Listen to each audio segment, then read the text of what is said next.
ছোটখাটো রান্নাঘরে আপনাদের স্বাগত। আমি এখন বানাবো তেল পটল। আপনারা রান্নাটা দেখতে থাকুন কিভাবে রান্নাটা তৈরি করি। এখানে কড়াই আমি আগেই গরম করতে দিয়ে দিয়েছি। এবার আমি পরিমাণ মতো তেল দিয়ে পটলগুলো লাল করে ভেজে নেব। পুরো তেলটাই দিয়ে দেবো। তেলটা কতক্ষণ গরম হোক, আমি নুন হলুদ মাখিয়ে নেবো পটল।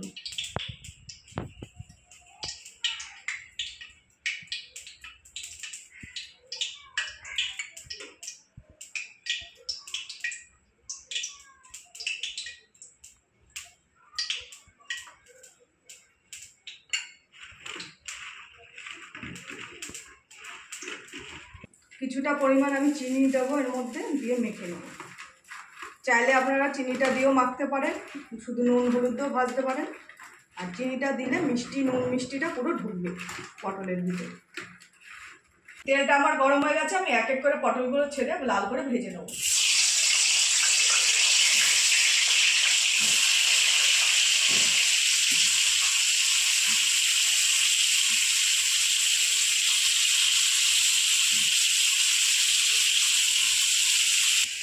আর পটলটা ভাজা হতে হতে আমি মশলাগুলো গুঁড়িয়ে নেব। এখানে পেঁয়াজ, আদা, রসুন আর কাঁচা লঙ্কা আমি গুঁড়িয়ে নেব। তেল থেকে পটলগুলো উঠাবো না, আমি এক এক করে এর মধ্যে মশলাগুলো দিয়ে দেবো। এখানে জিরের গুঁড়ো, লঙ্কার গুঁড়ো আর হলুদ আছে। এখানে আছে পেঁয়াজ, আদা, রসুন বাটা। ভালো করে নেড়ে চেড়ে কষিয়ে নেব।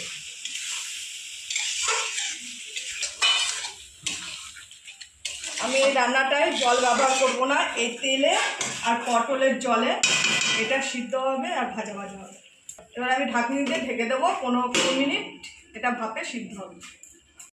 তুলে দেখে নেব তরকারিটা হয়ে এসছে। তরকারিটা হয়ে এসছে। এবার আমি পরিমাণ মতো আমি তেল পটলে টমেটো সস ব্যবহার করব।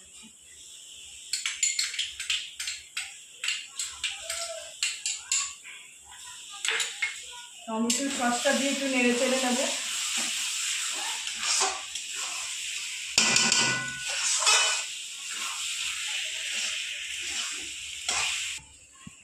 যেহেতু টমেটোর সস দিয়েছি, আমি অল্প পরিমাণ মিষ্টি দেব।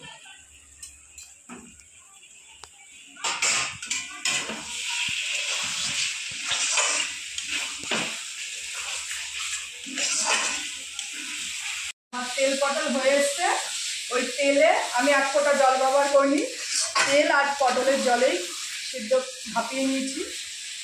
এবার আমি পরিমাণ মতো মিট মশলা দিয়ে দেবো। আমি গরম মশলা দেবো না, মিট মশলা ব্যবহার করবো তেল পটল।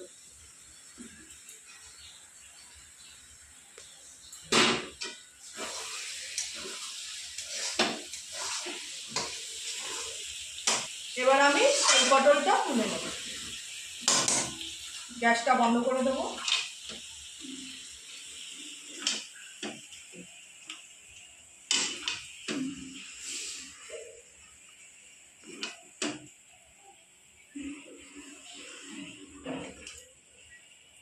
আজকে আমার তেল পটল রেসিপিটা যদি ভালো লেগে থাকে, আপনারা অতি অবশ্যই একটা লাইক করবেন, শেয়ার করবেন আর কমেন্টে জানাবেন আমার এই রেসিপিটা কিরকম লেগেছে।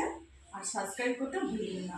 যদি রেসিপিটা ভালো লেগে থাকে, আর আপনারা অতি অবশ্যই বাড়িতে রান্না করে খাবেন, বানিয়ে খাবেন।